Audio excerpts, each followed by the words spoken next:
Hello and welcome to the Elephant Lounge. I'm your host Tuesday, and I want to thank you so much for joining me. And we are back for the second episode of Why Are They Guilty? Now, in the first episode, I talked to you about a distortion or maybe a misrepresentation. No, it's a flat out lie. So now we can deem this as propaganda, 100% certain, and now we'll go ahead and pay attention. We'll really focus on all of the elements. Just two accusers who have admitted lying in the past and changed their stories a number of times. Okay, so this is interesting, and this happens a lot with people who are giving deceitful information. They end up debunking themselves, and they don't even realize it. So they admit that James and Wade lied, because they did, okay? But by doing that, they're essentially saying that Michael Jackson did indeed molest them. But they're so focused on attacking them that they don't even realize that's what they just did. By calling them liars, because they admitted that they lied, they're proving exactly what they've been saying. Again, they're only going to focus on really attacking the victims here. Where is the discussion about Michael Jackson's behavior? Are they going to talk about Michael Jackson sleeping in bed alone with these young boys? I think we know the answer to that. So the entire film rests on their word and nothing else. Your journalism has been heavily criticized because you didn't include the opposing points of views in the film. Was that a conscious decision from the get-go? If you're going to be mentioning Michael Jackson, though, don't you have some obligation to get in touch with the people who have his interests, even though he's not here, obviously? Because you're saying and you're repeating some pretty extraordinary things, don't you have an obligation to talk to the family, even if you claim this isn't about him? Well, what does the family know about the sexual abuse that happened? Do you think they know about the sexual abuse? But when you're doing it, this is a documentary. It is, say, yeah. Right? So when you're doing a documentary, don't you have an obligation to at least ask the question? Because you don't know what the answers to questions are until you ask. Well, we know that the family and the estates and Jackson during his lifetime and his lawyers all denied that any sexual abuse took place. And those views are strongly represented in the film. We give those views a lot of time in the film on screen. And this is a huge payday, potentially, for anyone who can establish they were victims. And I'm not questioning them.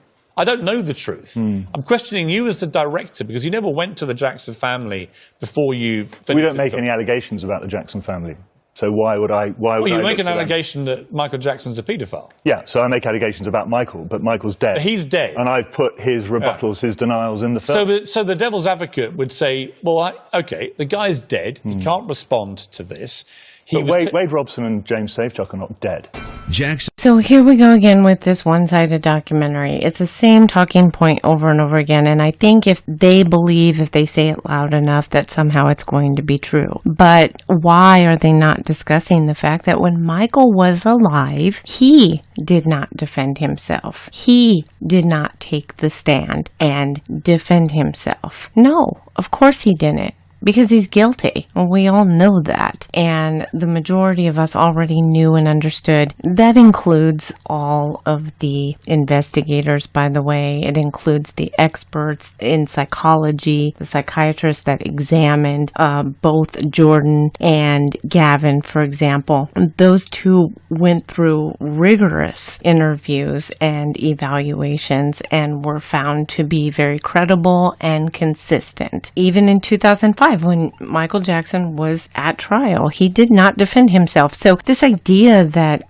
he's being unfair because he didn't include a bunch of nobodies who really didn't know anything to begin with, them saying, no, that didn't happen. I mean, it's just so bizarre to me how they can make this claim. And again, if you watch Leaving Neverland, its focus was on the grooming, why they waited so long to come forward, and their problems and struggles to deal with the fact that they were abused and to go through all that emotional turmoil and then to come out to their family and to come out to their friends and all of the stuff that they've gone through. That's what the focus of the documentary is on. It's just another deception. It's an attempt to manipulate the audience into believing that somehow Michael Jackson is the victim. He is the poor victim, even though he was was the one with the power. He was the one with the celebrity. He was the one with the lawyers. He was the one with the cash. He was the one who leaked stories and attacked these families. Somehow, they're trying to turn him into the victim. It's incredible. It's absolutely incredible. Jackson was accused in 2003 by the Santa Barbara County District Attorney,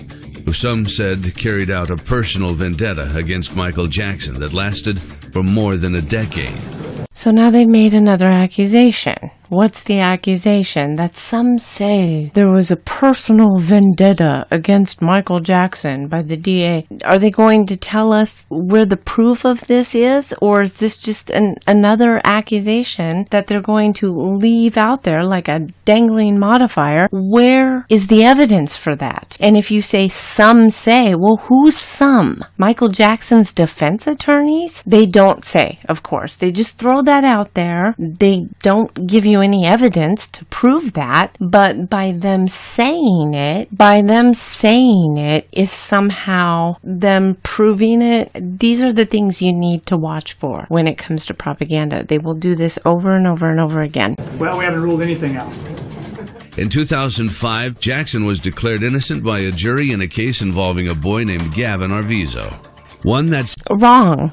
You're not declared innocent. And I don't know if this is on purpose or I always try and give people the benefit of the doubt, but something like this, some well-produced video like this, the people should know the basic facts. Being found not guilty does not mean you are found innocent. The only types of cases where a person would be found innocent is if, for instance, you had a trial and during the middle of that trial, or maybe even after that trial and years later or something, they actually find the person that committed the crime. Now, that's happened. If that happens, then the other person would be considered innocent. You now have the real killer or the real criminal. But if you go through a trial, let's face it, the only reason why you're going through a trial is because the state likely has a very good case against you. But if for some reason you get off, you are found not guilty. Not guilty is not synonymous with innocent. So the fact that they're putting this in here is once again a manipulation. They're trying to manipulate the audience that Michael Jackson, he's a victim. CNN legal analyst Jeffrey Toobin called an absolute and complete victory for Michael Jackson and an utter humiliation and defeat for the prosecution. And this is just a little bit of nitpicking, but a CNN analyst, okay, great. And then they put the words on the screen because I guess they expect that to be more powerful. That's just some imagery. This might sound like a little bit of nitpicking, but this is stuff that's very common. These are just things you need to look out for because they trigger emotions by seeing the words and seeing that stuff spelled out for you. It solidifies. It's supposed to help solidify that idea inside your head because you're hearing the words, you're reading the words, it's creating more connections inside your brain. That's what this is attempting to do. It's trying to convince you of a conclusion. They haven't actually given you any facts or walked you through anything or told you anything, but they are trying to get you to that conclusion, and they're trying to do so through feelings and hyperbolic words. Leaving Neverland was released. Numerous errors, misrepresentations, omissions, and outright falsehoods have been identified in the film, which relies solely on ever-changing stories of Robson and Safechuck. Ooh, so let's hope that they tell us about these things. We're 6 minutes and 7 seconds in. I can't wait to hear about all of these lies and distortions. Leaving Neverland is a film that has been shown to include provable lies, conflicting accounts, contradictions, staged reshoots, faked scenes, reconstructed memories, critical information omitted, manipulated news clips, discredited source material, and key motives ignored. So they've provided us with a bit of an outline here, which is interesting. They used some very vivid graphic imagery. Perhaps the most glaring fabrication in Leaving Neverland comes from accuser James Safechuck, who clearly lied in the film by claiming he was sexually abused in the Neverland train station Michael Jackson had built to resemble the one at Disneyland. But there's a big problem with this story. A huge discrepancy in the timeline. He says that one of the locations where Michael Jackson was abusing him on a daily basis was the Neverland train station. Right. And he vividly describes the interior of the train station. Now, this version of the story that he tells in the TV show places that abuse in the train station in 1988-89. The train station did not even open until 1994.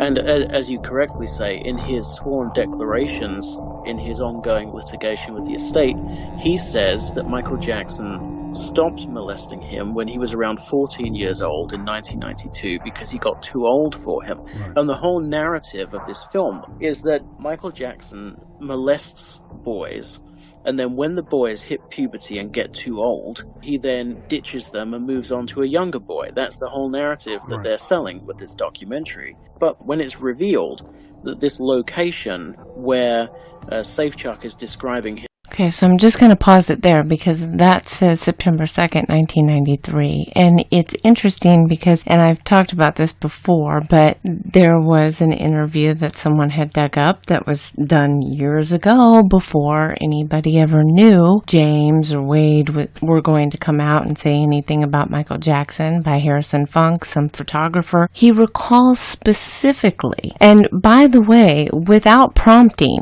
this was a spontaneous admission that was made by him, where he states unequivocally that Michael Jackson contacted him, asking him not to film the train station because he had not received the permit. If the permit was approved in 1993, it's abundantly clear that this took place prior to that. And that's an admission from a completely independent person during a time when he had no idea that anything he would say would be under scrutiny, or he's telling us that that train station was there prior to the permit. Now, I realize he's trying to say something different right now, but we heard what he said. It's before he knew about any of this other stuff. I find that to be highly credible, and it was a very specific story. The other problem here is that James never gave a year. That is not true. We also know that he was a very young boy at the time. I remember a lot of stuff when I was a kid, but I don't remember the order in which everything occurred. James also has pictures of the train station. If the train station wasn't there when he was at Neverland, how does he have pictures of it? Maybe that abuse stopped around that time. There are a lot of reasons why James might have a fuzzy memory of this. Yeah, he's acting just like every other person, male figure that is, that has been groomed and abused by somebody. It takes an average of 20 years. That's an average of 20 years for male victims to come forward and talk about their abuse. If they come forward at all, no question in my mind that he was certainly abused in that train station. And to call him a liar, a lie is something you're saying that you know to be untrue. And quite frankly, there's no evidence to show that James is purposefully misleading or saying something that he believes is untrue or knows is untrue. That is an absurd conclusion to make. That's an absolutely vile thing to say, especially considering the fact that these two are victims. Authorities knew years ago, in 1993, when they first investigated Michael Jackson, that these two were lying to them. They knew they were victims of Michael Jackson. And instead of talking about Michael Jackson's behavior and talking about how he slept in bed with these boys, and they're attacking the victims and calling them liars. This is not evidence of a lie, no matter how much they want it to make it out to be. And even if he's wrong on this, one discrepancy does not tear down what has happened to him. His abuse it did not exist when he was the age he said he was. Dan Reed, the director of the documentary, goes onto Twitter and says, well, there's no dispute about when the train station was built, but what's in dispute is the dates of the abuse. Right. So James Safechuck was abused after the train station was built? Well, firstly, he's now accusing his own star witness of perjury,